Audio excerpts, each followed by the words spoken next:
Hey guys, this is Nick Campanella from Taylor Timepieces, and you're about to watch another episode of Off the Cuff. Today is February, I believe it's the 18th or 19th in 2025, and I wanted to talk about something that I've seen a couple, I would say a year or two, definitely in the last couple months, and that is the resurgence of smaller dress watches. Um, we've had more orders in the last couple, I would say, yeah, since around Christmas of this past year for smaller dress watches. And it's just something that we've kind of been stocking a little bit more heavily. Right now we have three beautiful pieces. The first of which is this AP in 34 millimeters. This is really interesting because you don't see this a lot. This is actually, if you guys can see the texture, it's the blue dial, not the black dial, but it is blue, and I think it fits the wrist pretty well. So for reference, I am a size 7.5 inch wrist, and yeah, I mean I think it fits the wrist pretty well. Um, it's definitely something that's can be enjoyed by someone with a larger wrist such as myself.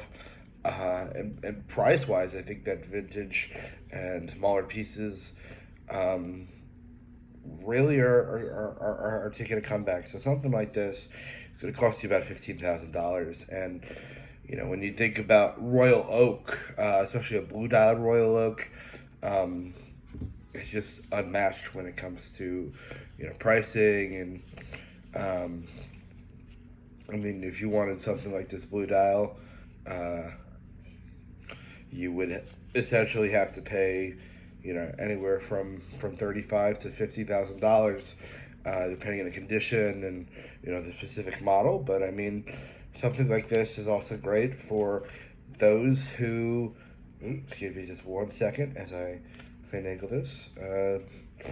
You would. I think it's really great for those who are looking for something a little bit more modest, something that really comes off the wrist and something you could hide under a cuff. I think that yes, there is a larger shift from work from home, um, so people are dressing up as much as they should, but that doesn't mean that dress watches are not something beautiful and important. And I mean, if you're looking at something like this white gold Vacheron, so this here, it's 31 millimeters, and it's got a beautiful skeleton case.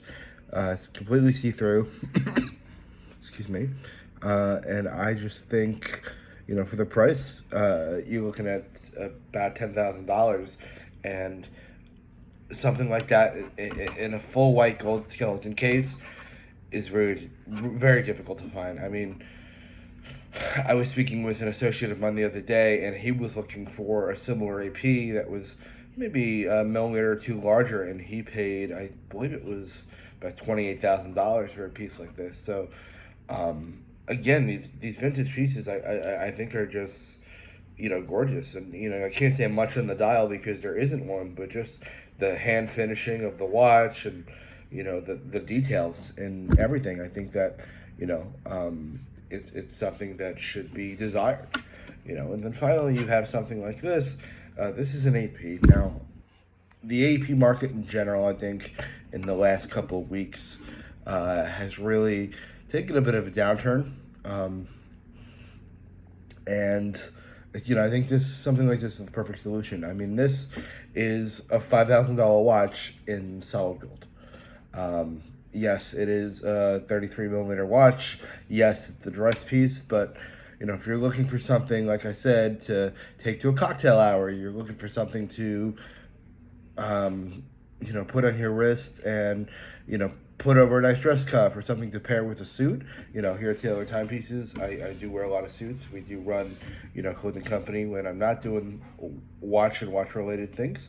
And so that was kind of the antithesis of Taylor Timepieces was, hey, how can I start a business and kind of bring that class back to watch collecting? Because so many times, I see people that go to something like the Diamond District and they get scammed or they get treated poorly or they're really just seen as another number. And I think that like dressing up and dressing well really helped me stand out.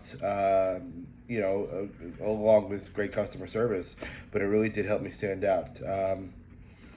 And something like this, I think that it really helps other people in deciding to take that step into dress watches. So many times people will say, "Hey, I'm not sure about this piece. Hey, I really like it, but I don't know how it's going to look in the wrist." And I think that getting involved in dress pieces is beautiful because most of these pieces are sub $15,000, and I mean to get something like a solid gold AP for $5,000, or get something like a white gold Vacheron with a skeleton case for $10,000. It's just, I wouldn't say unheard of, but it is difficult, and so if you're someone who maybe is a little bit by the wind when it comes to trying on different pieces, and you never quite know where you're going to land, you never quite know what you're going to like, pick up something like this for $4,000 or $5,000. Pick up something like an AP for under 15 grand. And especially what I have found is with the women. Valentine's Day was just a couple days ago. I hope that you guys all enjoyed Valentine's Day with your loved ones.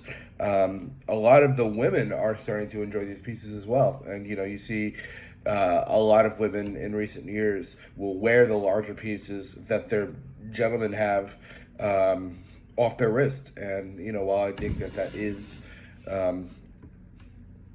something that is common and totally fine, I think that like smaller pieces introduces a lot more women to the industry, and it introduces a lot more I don't want to say feminine centric pieces, but I think it will end up with an uptick in potential interest in these dress pieces. I think that's for the men who don't like sharing their watches, you can wear your beautiful 41 millimeter Royal Oak, and your girlfriend or wife or partner, mother, whoever you need, wears that 33, 34 millimeter. And I think that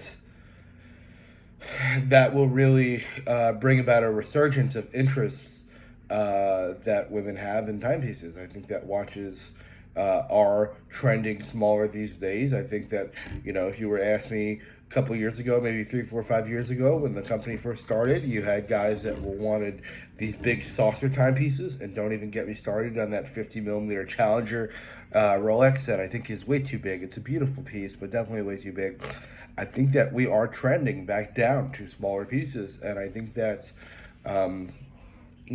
just wearing these dressier pieces that are a little less sporty, but they bring about a touch of class and elegance to an outfit. Right now I'm wearing just a regular turtleneck shirt, but I mean, with tailored timepieces, I'm always saying to myself, how often am I going to wear this piece? It's kind of like a pair of shoes. When I buy an outfit, or when I buy an article of clothing, I say to myself, am I going to get a lot of wear out of this, or am I going to get not very much wear out of this? And I think that in a certain case, I think watches should be viewed as the same light. I think that when buying a watch, you should say, hey, you know what? Let me put down maybe the skeleton dial Harry Winston in bright yellow with an alarm clock and bells and whistles, which does have its place, and we do have pieces like that over here at Taylor Timepieces. But pick up something like this. Pick up a vintage gold AP. Pick up a white gold Vacheron. Pick up a smaller AP Royal Oak that is affordable, because like I said, these prices continuously go up every year by anywhere from 2 to 4%, and I don't see that changing anytime soon. When you buy something vintage and you buy something a little dressier, I think that you are really protecting yourself from that downturn in the market, because I think that those pieces that are a little older have already taken that depreciation hit, and you can enjoy them pretty worry-free. So, again, I appreciate you guys listening to my rant for the last 6-7 minutes here. This is very, as the podcast and as the show suggests, off the cuff, and I do hope to hear from you guys. And if there's any content or topics that you would like me to cover, please let me know. I'd like to do 1 or 2 of these a week on a pretty consistent basis moving forward. So thank you so much for your time. And if you need anything, please reach out, TaylorTimepieces.com. Thank you. Bye-bye.